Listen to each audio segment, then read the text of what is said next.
Muy buenas tardes, ¿cómo están? Qué bueno verlos, qué bueno que nos sintonizan otra vez en este su espacio, Charlas Pedagógicas Innovadit. Y como bien saben, pues en este espacio platicamos con gente que trabaja en el campo educativo, que están ahí haciendo cosas maravillosas.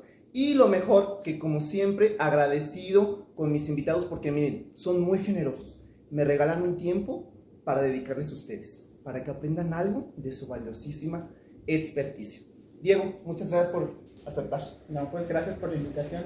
Y el tema, imagínense, de lo que es experto nuestro invitado. Vamos a hablar de la enseñanza del inglés, la importancia de esta lengua.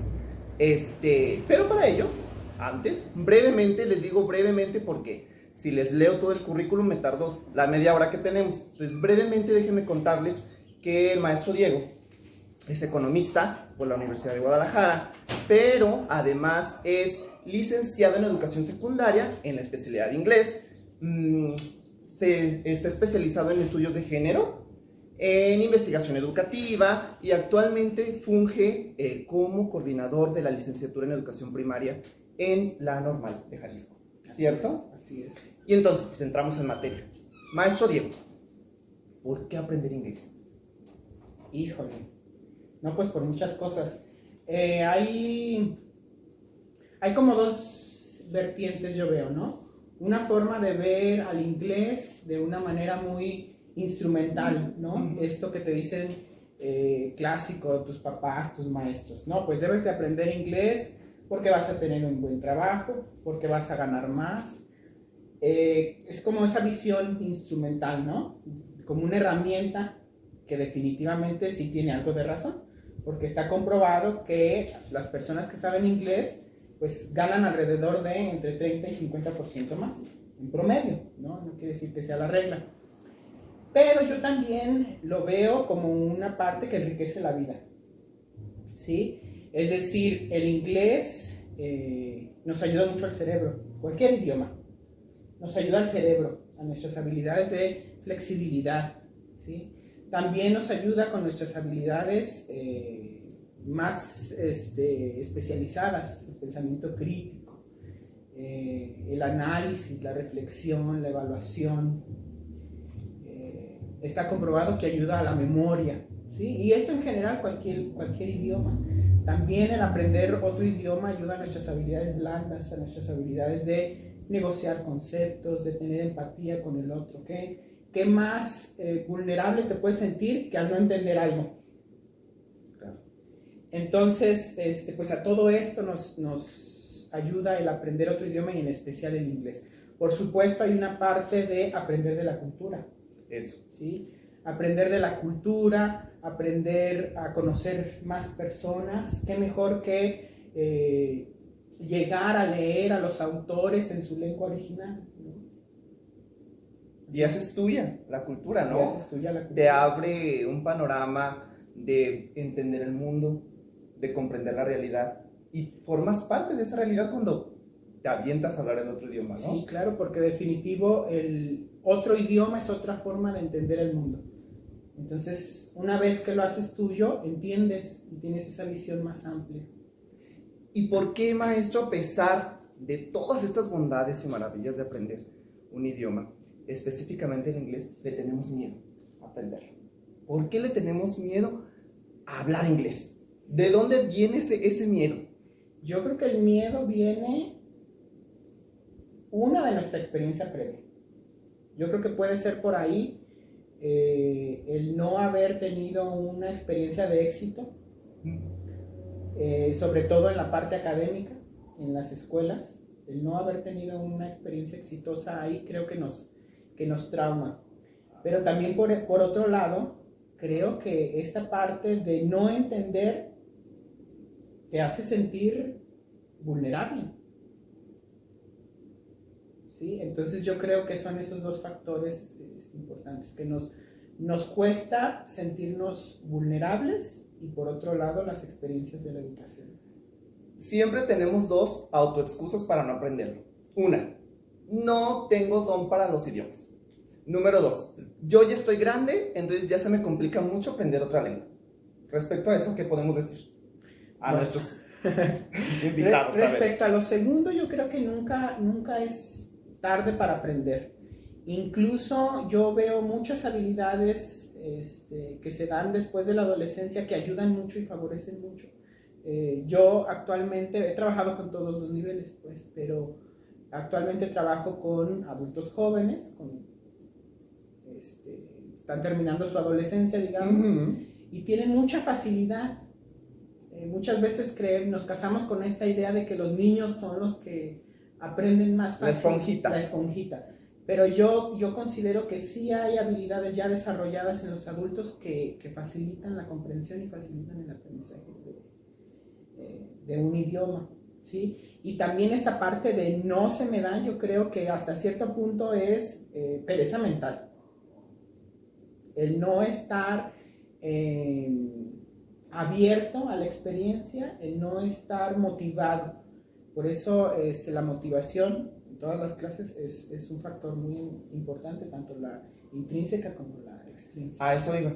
Les platico que yo me tocó en mi vida de docente 2 veces, 2 ciclos escolares dar clases de inglés. Espero no haber dejado mal al gremio, ¿eh? Bueno, me tocó dar clases de inglés y me tocó afortunadamente con los de tercer grado, de secundaria.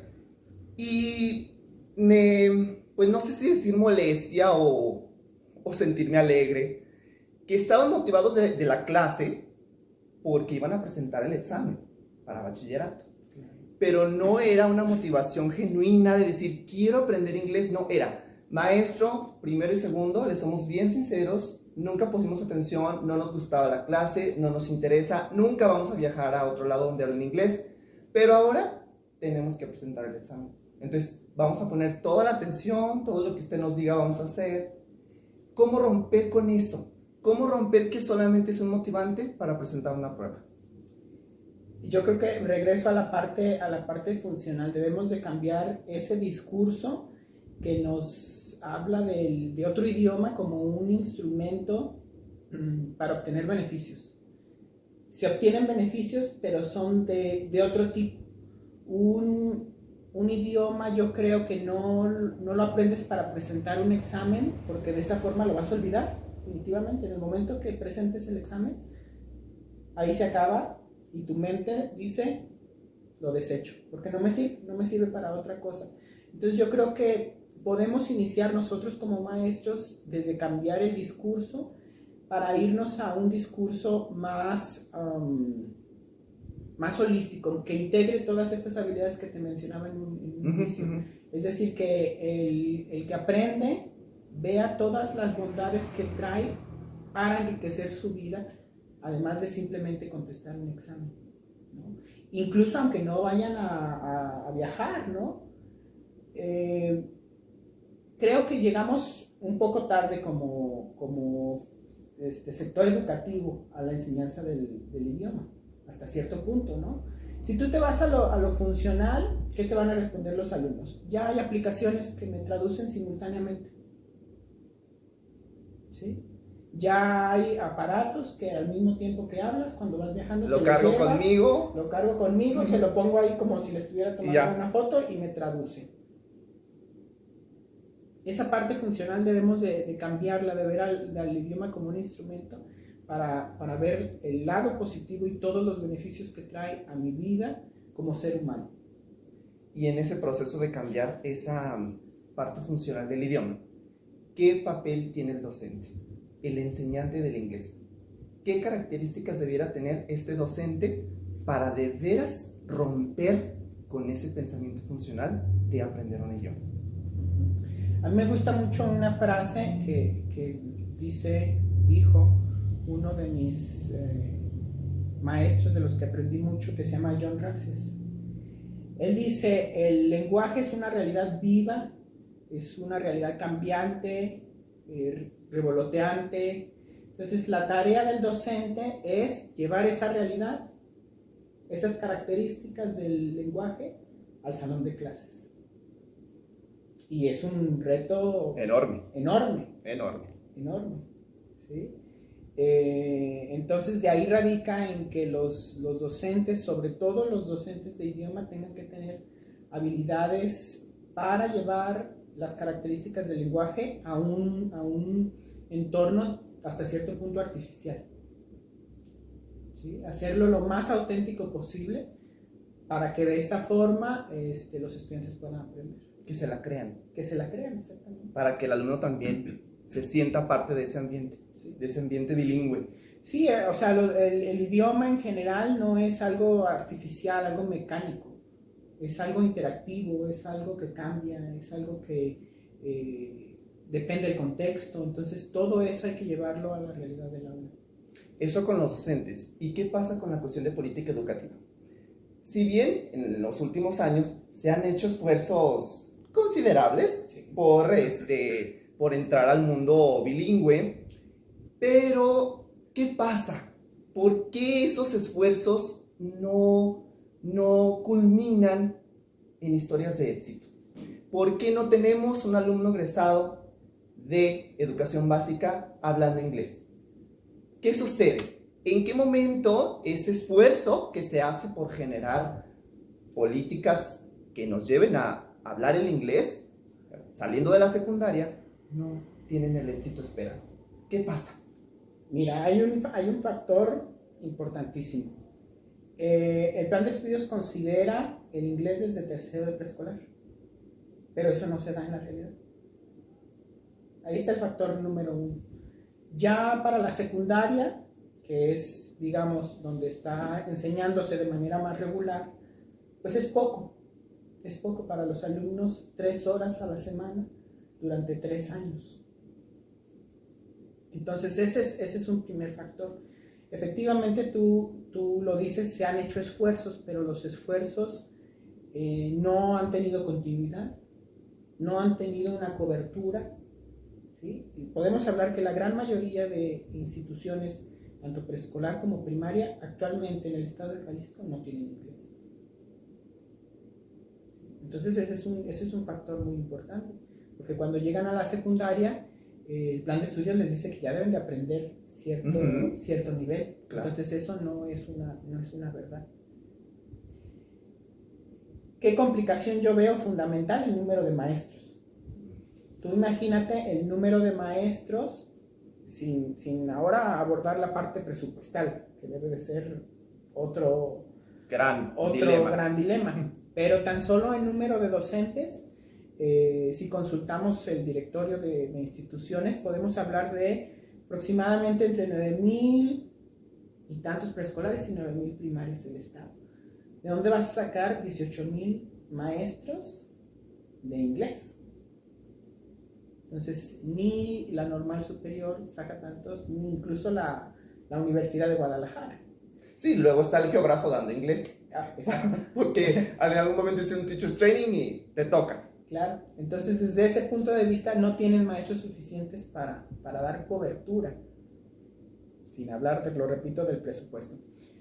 Entonces, ¿qué es como el esfuerzo que yo veo que se hizo en el 2018 importante? Fue desde el plan de estudios de la formación de maestros, darles esa capacidad a ellos mismos de enseñar inglés como enseñan geografía, como enseñan matemáticas, como enseñan historia. Por ahí podría ser el camino fundamental para enseñar inglés. Se hizo con este programa de fortalecimiento del idioma inglés para las escuelas normales, ¿sí? Es decir, se contrataron especialistas para que fueran a las normales a no solo enseñarles inglés, sino a enseñarles cómo enseñar. Pero digamos, son los esfuerzos que están empezando. O sea, para verlo, 2018 tendríamos que esperar una generación completa de maestros que salgan con inglés. ¿Y eso tú ves ese escenario posible? ¿Que tengamos una generación de profesores bilingües? Yo sí creo que que por ahí debe de ir el esfuerzo. Es decir, a formar tanto a los maestros de preescolar como a los maestros de primaria, como maestros bilingües, no solamente que saben el idioma, sino que saben cómo enseñar. Eso respecto a los que se están formando. Claro. Pero ¿qué va a pasar con todos los que ya estamos? Ese es otro a los que ya estamos y que, vuelvo a las excusas que mencionaba hace rato, no se me dan los idiomas, yo ya estoy grande, ¿cómo me van a poner a aprender inglés ahora que yo llevo 30 años de servicio? ¿Qué vamos a hacer con ellos? Fíjate que fue muy polémico, no sé si tú recuerdas que dijo el secretario de Educación que se iba a poner una plataforma, la cual hasta, no sé si se salieron de contexto sus palabras, dijo, incluso si sepa o no el maestro. Sí. Yo creo que puede ser un esfuerzo, sí, de formarlos también, pero también de darles los materiales y lo que se necesite para que con su sola presencia los niños puedan aprender inglés. ¿Es posible esto? Yo creo que sí es posible. ¿Cómo tendría que ser esta didáctica? Yo no sé inglés, tengo mis materiales que me otorgan, entonces, ¿es posible dar una clase de inglés de esta forma? Yo creo que si se les guía y si se les capacita, sí. Pero ¿cómo tendría que ser esa didáctica? Tendría que ser una didáctica muy sencilla. De ese maestro que no habla inglés, pues. Claro. Entonces, ¿cómo le hago? Tengo el material, tengo la disposición, voy a enseñar lo que pueda, pero yo no hablo inglés. Primero tiene que ser una didáctica muy sencilla de seguir. Sencilla para tanto los alumnos como para los maestros. Yo recuerdo que muchos, cuando salió, por ejemplo, Enciclomedia, yo estaba trabajando en primaria cuando todavía había computadoras Enciclomedia, y recuerdo que los alumnos eran capaces de meterse y de comenzar a interactuar con el programa. Entonces yo creo que puede ser por ahí un formato muy sencillo, un formato amigable tanto para maestros como para los alumnos, que los enganche y que incluso podamos aprovechar eso para que el maestro se forme al mismo tiempo que sus alumnos. Entonces podríamos retomar la cuestión digital, sí, que está ahorita en el punto central de las discusiones educativas. Sí, definitivamente. Pues qué padre, qué emoción. Y a ver, maestro, ahora que estamos en casa, que vamos a regresar, ya ves, la fecha cambia cada momento, pero al parecer en septiembre. Estamos en casa, estamos ahí los que podemos quedarnos, muy responsables, estamos ahí. ¿Qué podemos hacer en casa, desde casa, para entrarle al juego del idioma? Y que no sea una labor nada más de siéntate y ve un video, de que sea la familia completa, dedicarle, no sé, un tiempo a empezar a trabajar con el idioma. ¿Qué podemos hacer en casa? Maestro, denos recomendaciones, por favor, de qué podemos hacer para entrarle al juego de hablar inglés. Atreverse. Paso número 1, atreverse. Yo creo que hay muchos recursos disponibles. Las tendencias a partir de esta pandemia se van a mover hacia ámbitos más híbridos, que conjuguen lo presencial con lo a distancia, porque va a ser una necesidad fundamental, ¿sí? Nada nos garantiza que vamos a regresar en agosto a una normalidad absoluta, ¿no? Al contrario, ¿no? Todo indica que vamos a tener que seguir en este tipo de educación híbrida, una mezcla entre lo presencial y a distancia. Entonces, creo fundamentalmente que lo ideal es buscar herramientas que sean simples, que sean atractivas, que sean sencillas. Hay muchas aplicaciones. Ahora mismo estamos pasando frente a los dispositivos mucho tiempo que la verdad no está siendo en su mayoría aprovechado en cuestiones productivas. Yo me he dado cuenta que en muchos sentidos no éramos tan expertos en la cuestión digital, sino éramos más bien expertos en las redes sociales. ¿Por qué? Porque topamos con pared cuando nos dimos cuenta que nos faltaban habilidades para tal y cual cosa, ¿no? Entonces, creo necesario explorar. También es una realidad, no todos tienen acceso al internet, no todos tienen acceso a comprar una aplicación. Entonces, creo también mucho en rescatar los otros medios, como es la televisión y como es el radio, en lugares donde no es posible, donde no llegan señales de internet, por ejemplo. ¿Y los materiales impresos? También los materiales impresos tienen que seguir ayudando.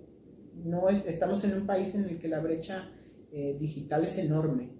O sea, pensar que nuestra realidad es la realidad de todos los mexicanos es un error. Entonces, definitivamente tenemos que seguir acompañándonos de materiales impresos que ofrezcan rutas también a quien acompaña al niño en casa. Claro, por supuesto. Y específicamente, para terminar, maestro, nos habló de aplicaciones, nos habló de instrumentos, nos habló de herramientas. Específicamente, ¿cuáles? Usted sabe que tenemos problemas, pues, y lo quedó a simple vista ahora con la pandemia, que no sabemos buscar, no sabemos investigar, no sabemos discernir entre una información y otra. Entonces, y los papás estuvieron metidos en este juego. O sea, los papás mandaban mensajes angustiadísimos de cómo convertir un Word a PDF, de cómo adjuntar un archivo en un correo. Mandar un correo. Entonces, ¿cómo? Si los papás van a ser los que ahora van a guiar esta labor de entrar al juego de aprender inglés, específicamente, ¿dónde buscar? ¿Qué aplicaciones usar? Yo creo que ayuda mucho los niños, definitivamente. Yo creo que son los que mejor buscan herramientas para esto. Te podría hablar de, por ejemplo, Duolingo, ¿no? Que es como una aplicación muy, muy famosa y muy reconocida. Esa puede ser una aplicación. Otra es que a mí me agrada mucho utilizar con mis estudiantes es Rosetta Stone. Por desgracia, Rosetta Stone tiene su costo. Tiene su costo, ¿no? Pero ahora mismo con esta idea del aprendizaje micro learning, pues YouTube es definitivamente una herramienta fundamental, ¿no? Yo puedo ir ahora mismo a buscar cómo sacar un clavo de la pared y aparece un tutorial paso a paso cómo sacar muy claro. Entonces hay muchos canales, yo recomendaría mucho, sobre todo YouTube, que es de acceso libre. Hay muchos canales de maestros especializados en explicar punto por punto aspectos gramaticales, aspectos de vocabulario. Con niños más pequeños, pues todos los elementos que hay de caricaturas, que hay de canciones, son fundamentales, ¿no? Para que sea atractivo para ellos. Entonces puede ser un recurso importante. Hay muchísimos canales en YouTube disponibles de maestros especializados en enseñar. Fíjate, y ahora que lo mencionabas, casi se me iba la pregunta, que debió haber estado antes, pero ¿qué tan importante es la gramática? Está una lucha con esto, discursiva. No enseñes gramática porque eso no te va a llevar a ningún lado. Y por otro lado es que las estructuras de la lengua requieren la gramática. Y entonces no podemos andar por la vida, metiéndonos al juego de hablar una segunda lengua sin conocer las bases de esa lengua. ¿Qué tan cierto es esto? Incluso ya hay aplicaciones, en Facebook nos aparecen los videos de repente. ¿Usted no habla inglés? Es que toda la vida le han enseñado con gramática. Ahora en este método le enseñamos sin gramática, es hablar. ¿Qué tan cierto esto? Y con esto terminamos, maestro. Mira, la enseñanza de los idiomas ha ido cambiando y ha ido evolucionando conforme cambia la educación. A inicios del siglo pasado venía esta idea, en cualquier idioma, de enseñar reglas gramaticales, ¿no? El método traducción gramática. Pero bueno, era propio de un momento histórico. ¿Por qué? Porque eso se necesitaba en ese tiempo, ¿no? Se necesitaba que los profesionistas se pusieran a traducir. ¿Por qué? Pues porque era la forma de acceder a la información, ¿no? ¿Por qué? Porque toda la información salía para los médicos, para los ingenieros, para los arquitectos, o en inglés o en francés. Los métodos van evolucionando. Vayamos, por ejemplo, al audiolingual, ¿no? Uh-huh. ¿Por qué se necesitaba en ese momento? Bueno, pues porque necesitaban las personas grabarse en su mente frases prefabricadas. ¿Para qué? Para comunicarse en la guerra. Uh-huh. ¿No? Entonces, lo que importaba era a una necesidad. Una necesidad, cubrir esa necesidad de comunicación en la guerra. Entonces, ahora los enfoques han cambiado a enfoques mucho más comunicativos, que resaltan pues la función principal de la lengua, que es la comunicación. En ese sentido, yo sí creo que debemos enseñar inglés desde enfoques comunicativos, sí, pero que también por momentos definitivamente y sobre todo considerando los niveles educativos y el nivel del estudiante. Habrá momentos en los que sea necesario, incluso en los que el estudiante lo demande. Oiga, ¿qué es esa palabra? ¿Qué es eso? ¿Qué función tiene? ¿Qué función tiene? Claro, es algo natural. No te digo que vas a empezar con el niño de preescolar de 4 años a decirle, a ver, vamos a poner el sustantivo, el aquí, verbo. el verbo. No, yo creo que está en función esta necesidad de enseñar gramática del nivel y de la propia demanda del estudiante. Entonces, sí, ahora estamos con tendencias más comunicativas, ahora ya te digo, incluso con tendencias al desarrollo de estas habilidades del pensamiento crítico a través de la lengua, ¿no? Enfoques más por proyectos, enfoques por tareas, enseñanza a partir del contenido, serían como 3 de las tendencias educativas en la enseñanza de idiomas más importantes. Excelente. Miren, pues yo aprendí muchísimo hoy. Estoy seguro que ustedes al momento de ver este video también van a aprender tanto como yo. Maestro, le agradezco muchísimo su tiempo, el espacio que nos regala.